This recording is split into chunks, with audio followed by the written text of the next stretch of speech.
Picture this: New York City, April 3rd, 1973. A man named Martin Cooper, an engineer at Motorola, stands on a bustling sidewalk. He pulls out a device nearly the size of a showbox, presses a few buttons, and makes the world's very first public mobile phone call. His first call? To his rival at Bell Labs, just to let him know he was calling from a real, handheld, portable cell phone. That clunky prototype, weighing over 2 pounds and offering just 30 minutes of talk time after a 10-hour charge, was the humble beginning of a revolution that would change the world forever. From that moment, the race was on to put a phone in every pocket. It took another decade, but in 1983, the world was introduced to the Motorola Dyna-TAC 8000X. This was it, the first commercially available mobile phone.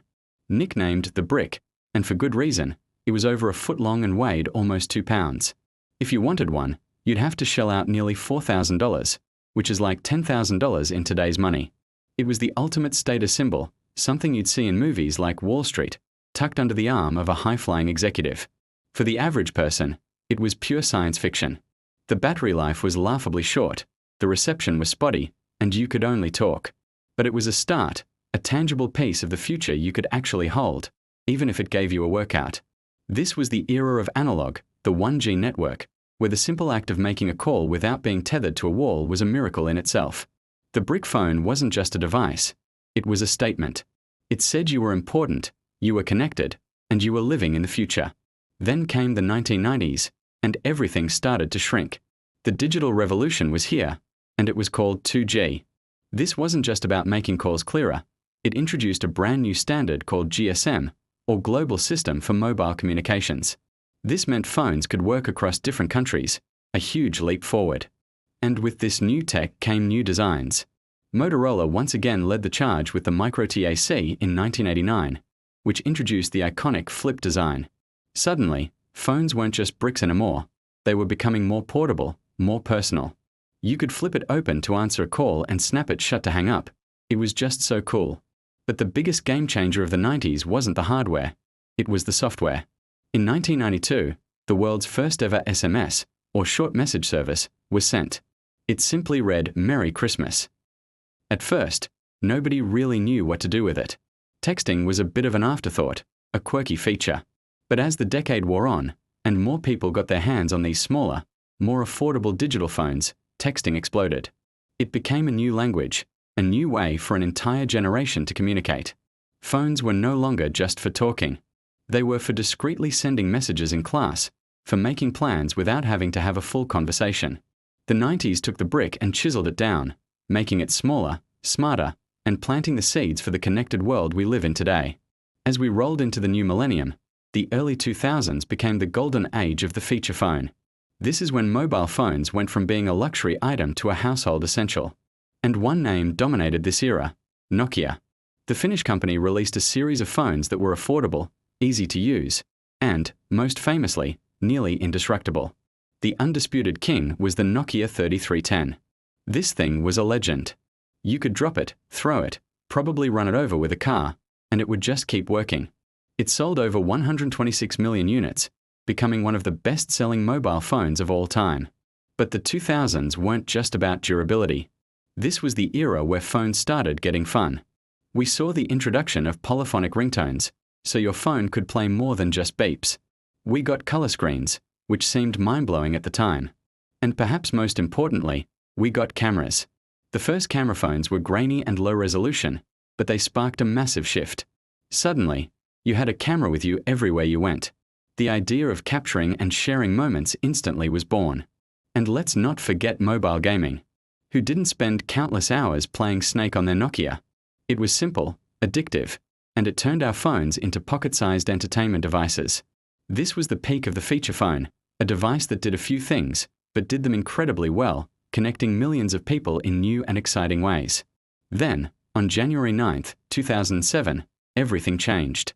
Steve Jobs walked onto a stage and introduced a device that he described as a widescreen iPod with touch controls, a revolutionary mobile phone, and a breakthrough internet communicator. But it wasn't 3 separate devices. It was one device. And he called it the iPhone. There was no physical keyboard, just a giant, vibrant touchscreen. It had a sleek, beautiful design. And it had a real, desktop-class web browser. It was a complete reimagining of what a phone could be. The world was stunned. The iPhone didn't just change phone design. It ushered in the era of the smartphone and the mobile internet.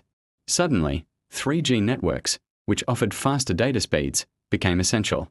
But the true genius was the App Store, launched a year later. It opened the floodgates for developers to create applications for everything you could imagine, from games and social media to productivity tools and navigation. The phone was no longer just a device made by a single company. It was a platform, an ecosystem. Of course, Apple wasn't alone for long. Google's Android operating system launched soon after, offering an open-source alternative that manufacturers like Samsung, HTC, and LG could adopt. This sparked the great smartphone war of the 2010s. Competition drove incredible innovation. Screens got bigger and sharper, processors became faster, and cameras started to rival professional-grade equipment. The rollout of 4G LTE networks made streaming video and music on the go a seamless experience. The smartphone wasn't just a tool anymore. It became the central hub of our modern lives. It's our wallet, our map, our camera, our music player, our connection to the world. It all started with that single, revolutionary device in 2007. So where are we now? We've come a long way from Martin Cooper's brick phone. Today, we are living in the era of 5G, a network promising speeds so fast they could power everything from self-driving cars to augmented reality glasses. The phones themselves continue to evolve. We have stunning edge-to-edge displays, multiple cameras that use artificial intelligence to capture the perfect shot, and processors more powerful than the computers that sent humanity to the moon. We're even seeing the form factor of the phone itself begin to change again with the rise of foldable phones. Devices like the Samsung Galaxy Fold and the Motorola Razr Revival are bringing back that satisfying flip, but with a flexible screen inside that unfolds into a tablet-sized display. It's a throwback to the past while simultaneously feeling incredibly futuristic. What does the future hold? It's hard to say for sure. Will phones disappear entirely, replaced by augmented reality glasses or even neural interfaces? Will our devices become so integrated with our lives that we no longer even think of them as separate objects? One thing is certain: the journey of the mobile phone is a story of relentless innovation. From a simple device for making calls to the supercomputer in our pocket, it has fundamentally reshaped how we work, play, and connect with one another. And the next chapter is just beginning. Thanks so much for watching this journey through mobile phone history.